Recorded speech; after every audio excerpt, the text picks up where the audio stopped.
Hello everyone.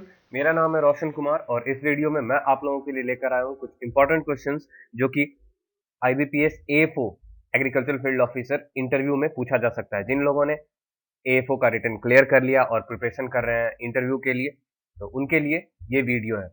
हमारा page है Facebook पर एग्रीकल्चर फील्ड ऑफिसर आईबीपीएस और यूट्यूब पे चैनल है इसी नाम से। आप चैनल को सब्सक्राइब कीजिए, फेसबुक पेज को लाइक कीजिए और हमारा वीडियो अगर आपको अच्छा लगे तो प्लीज शेयर कीजिए। देखते हैं कौन कौन से क्वेश्चन हैं जो कि संभावना है कि पूछे जा सकते हैं। ये पार्ट 2 वीडियो है, पार्ट 1 हमने अपलोड कर दिया था। आइए देखते हैं कौन कौन से question. What do you know about SEBI. हालांकि ये एकदम शुरू में ये क्वेश्चन नहीं रहेगा, आप जैसे जाते हो तो अगर धीरे धीरे वो पहुंचेंगे, जैसे प्लीज इंट्रोड्यूस योर सेल्फ, उसके बाद उसमें से थोड़ा चीज पूछेंगे, आपके सब्जेक्ट से रिलेटेड पूछेंगे। अब जब बैंकिंग की बात आएगी तब वहां पे स्टार्ट हो सकता है सीधा what do you know about SEBI. तो SEBI stands for Securities and Exchange Board of India. It is regulator for securities market in India. Securities market को रेगुलेट करता है। इसकी स्थापना हुई थी अप्रैल 1988 में और इसके चेयरमैन है अजय त्यागी। बहुत ही इंपॉर्टेंट क्वेश्चन है अजय त्यागी। इसके पहले थे यूके सिन्हा और अभी चेंज होकर बने हैं अजय त्यागी। 9th चेयरमैन है सेबी के, securities and exchange board of India, और इसका हेडक्वार्टर है मुंबई में। तो सारी बातें आप याद रखेंगे, कुछ भी पूछा जा सकता है। अगर डिस्कशन हो रही है सेबी पर तो इनमें से कुछ भी पूछ सकते हैं। हालांकि अगर सिर्फ से पूछते हैं what do you know about SEBI, तो आपको बस इतना बोलना है regulator for securities marketing in India. What is AEPS, that is Aadhaar enabled payment system. क्या है आधार इनेबल्ड पेमेंट सिस्टम? तो AEPS is a payment service offered by the National Payments Corporation of India (NPCI) to banks using Aadhaar number and online UIDAI (Unique Identification Authority of India) authentication through their respective business correspondent center। तो AEPS एक payment service है जिसमें कि आधार number का use करके जो payment है वो किया जा सकता है। तो APS is a payment service offered by the NPCI to banks using Aadhaar number and online UIDI authentication. What do you know about RuPay? RuPay क्या है? तो RuPay stands for Rupee Payment. It is a domestic card scheme of NPCI. NPCI National Payment Corporation of India. तो RuPay एक तरह से payment gateway है, जैसे visa, master card, ये पेमेंट गेटवे थे। तो मैं आपको बताता हूं इनके बारे में थोड़ा सा। पेमेंट गेटवे इस तरह से होते हैं जैसे अलग अलग बैंक्स हैं और अलग अलग मर्चेंट्स हैं, जैसे कि मान लो अलग अलग कंपनीज है जहां से लोग खरीदारी कर सकते हैं। तो अगर खरीदारी करना है ऑनलाइन, तो किसी ने कंपनी से खरीदा कुछ सामान, अब उसे पेमेंट करना है तो वो बैंक से मान लो कार्ड के थ्रू कर रही है, तो बैंक से पैसे लेगी कार्ड के थ्रू और फिर कंपनी को पेमेंट करेगी। लेकिन अगर कंपनी और बैंक को मतलब इस प्रोसेस को करना है तो हर बैंक को हर कंपनी से एक समझ लीजिए टाई अप करना पड़ेगा। तो ये बहुत ही एक बड़ी मतलब मुश्किल वाली बात हो जाएगी। तो इसके लिए ये पेमेंट गेटवेज आए, जैसे कि मास्टर कार्ड, वीजा कार्ड। इन्होंने क्या किया, सारे इंफॉर्मेशन कंपनी से लिए और सारे इंफॉर्मेशन बैंक से लिए, और इन दोनों के बीच में जो पेमेंट है इसको ये करवाते हैं। और उसी तरह से रुपए है, लेकिन रुपए और वीजा और मास्टर कार्ड वगैरह में क्या होता है, रुपए अपना डोमेस्टिक कार्ड है जो कि NPCI national payment corporation of India के द्वारा बनवाया गया है। तो RuPay is the coinage of two terms, rupee and payment. RuPay debit card was launched in 2012 और 2012 में इसको शुरू किया गया। What is tillage and what is tilth, बहुत ही इंपॉर्टेंट क्वेश्चन है क्योंकि हम एग्रीकल्चर फील्ड ऑफिसर एग्जाम के पोस्ट के लिए इंटरव्यू देने जा रहे हैं। तो वहां पे सारे बच्चे रहेंगे, एग्रीकल्चर के भी रहेंगे, एग्रीकल्चर इंजीनियरिंग के रहेंगे, हॉर्टिकल्चर के लिए रहेंगे। तो एग्रीकल्चर का ये बेसिक सा क्वेश्चन है, टिलेज और टिल्थ ये क्या होते हैं और इनमें क्या डिफरेंस है। तो tillage is the mechanical manipulation of soil to provide favourable condition for crop production. Mechanical manipulation किया जाता है सॉइल का ताकि एक फेवरेबल क्रॉप प्रोडक्शन के लिए जो कंडीशन है वो प्रिपेयर किया जा सके, एक तरह से सीड बेड प्रिपरेशन। और टिल्थ क्या होता है? Tilth is the condition of tilde soil, मतलब टिलेज के बाद जो सॉइल का कंडीशन होता है उसको टिल्थ बोलते हैं, specially in respect to suitability for sowing seeds. तो ये डिफरेंस है, tillage is the mechanical manipulation and tilth is the condition found by that manipulation. Who is the chairman of NABARD?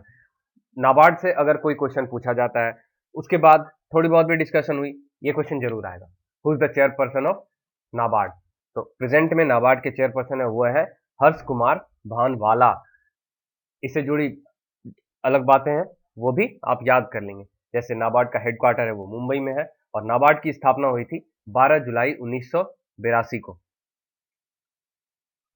NABARD का पूरा नाम होता है national bank for agriculture and rural development. According to the duration, what are the kinds of loans? तो return के लिए आपने जरूर ये चीज पढ़ा होगा, शॉर्ट टर्म लोन होता है, मीडियम टर्म लोन होता है और लॉन्ग टर्म लोन होता है according to duration.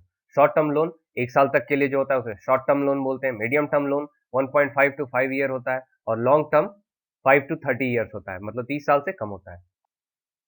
How a bank works? How banks works? तो बैंक्स कैसे काम करते हैं? जैसे ही क्वेश्चन आपसे पूछा जाना शुरू होगा और आपसे शुरू में ही ये क्वेश्चन पूछ सकते हैं, तो आपको सीधा सा बताना है कि बैंक्स में कस्टमर्स जाकर डिपॉजिट करते हैं पैसे, उनका डिपॉजिट अकाउंट होता है और उस पैसे को बैंक अपने अलग कस्टमर्स को लोन के रूप में देकर या फिर किसी और तरह का बिजनेस जैसे कि प्रॉपर्टीज खरीदकर वो प्रॉफिट कमाती है और फिर उस प्रॉफिट का कुछ हिस्सा इंटरेस्ट के रूप में वो अपने डिपॉजिटर्स को देती है। तो bank let customers deposit their funds and utilizes these funds in profitable business, loans, buying properties, etc. What is the present percentage of average NPA in all banks in India? Non-performing assets. अभी India में average कितना है? तो ये है 12% of the total loans that has been credited.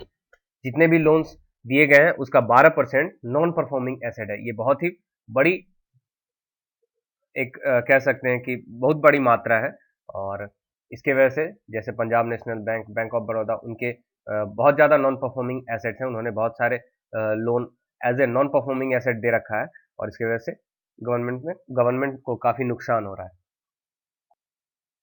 Tell us about Indian agricultural sector.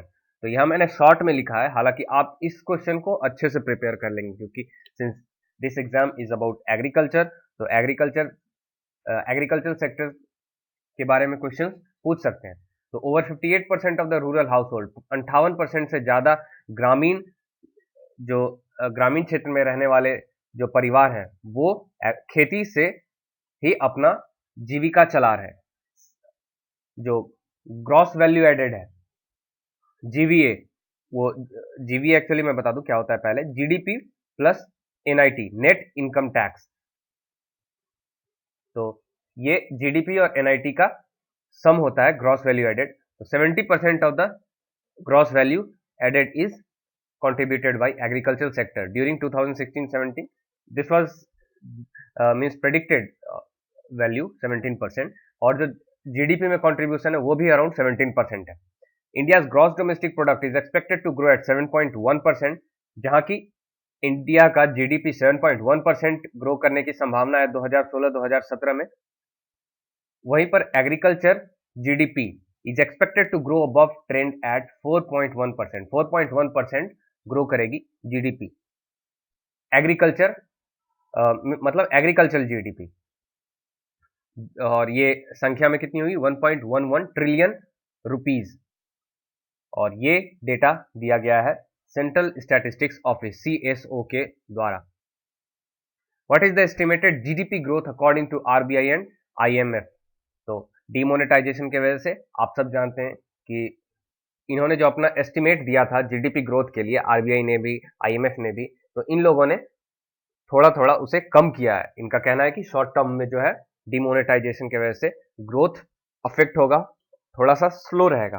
तो RBI ने जो एस्टिमेट दिया है वो है 7.1% will be the growth of Indian GDP, and according to Indian Monetary Fund, it is 6.6%, the GDP growth. What are proposals for agricultural sector in the union budget? तो इस question का answer हमने एक video में एक अलग से agriculture in union budget करके एक वीडियो बनाया था, उसमें ये इसका पूरा हमने इस क्वेश्चन का आंसर उसमें दिया था, तो आप उसको तैयार कर लेंगे। हालांकि ये बहुत बड़ा है और इसको आप अच्छे से देख लेंगे और इसमें जो चीजें याद रहेगी वो आपको वहां पर बोलना है। सारी चीजें तो याद रहना मुश्किल है, तो मैं कुछ कुछ चीजें आपको बता देता हूँ। Government will set up mini labs इन कृषि विज्ञान केंद्र for soil testing. Mini labs खोले जाने हैं कृषि विज्ञान केंद्र में। और a dedicated micro irrigation fund will be set up for NABARD with rupees 5,000 crore initial corpus। तो माइक्रो इरिगेशन के लिए नाबार्ड में फंड दिए जाएंगे 5,000 करोड़ रुपए। और irrigation corpus increase from rupees 20,000 crore to rupees 40,000 crore. जो इरिगेशन के लिए जो पैसे दिए गए हैं वो 20,000 से इस बार 40,000 बढ़ाकर कर दिया गया ताकि इरिगेशन फैसिलिटीज को और बढ़ाया जा सके। Issuance of soil cards has gained momentum. जो सॉइल कार्ड है उसको और प्रमोट करना है। सॉइल कार्ड के का जो इशू है उसको ज्यादा से ज्यादा सॉइल कार्ड इशू करने हैं। और भी इसके अलावा जैसे timely credit plus natural calamities इनको हैंडल करना है, मतलब टाइमली क्रेडिट हो जो लोन है वैसे नेचुरल कैलामिटीज से बचाने के लिए 10 लाख करोड़ रुपए ये अलोकेट किए गए हैं फॉर द फार्मर्स। तो ये चीजें आप याद रखेंगे। तो ये थे हमारे क्वेश्चंस, इंपॉर्टेंट क्वेश्चंस शॉर्ट में जो कि एएफओ के इंटरव्यू में पूछ सकते हैं। तो ये हमारा यूट्यूब का चैनल है agriculture field officer IBPS. Facebook पर भी सेम नाम से हमारा पेज है एग्रीकल्चर फील्ड ऑफिसर आईबीपीएस। आप सर्च कर सकते हैं यूट्यूब पर, फेसबुक पर, ये लोगो आप देख सकते हैं। और मैं बता दूं इस चैनल के बारे में, ये चैनल इंडिया का सबसे फर्स्ट यूट्यूब चैनल है और सबसे बड़ा यूट्यूब चैनल है for the preparation of agriculture competitive exams. हमारे 4,000 से ज्यादा सब्सक्राइबर्स हो चुके हैं, अब ऑलमोस्ट 5,000 पहुंचने वाले हैं और 1,400 1.4 से भी ज्यादा फेसबुक पेज लाइक्स हो चुके हैं। तो आप भी लाइक कीजिए and be a part of the family. Thank you very much.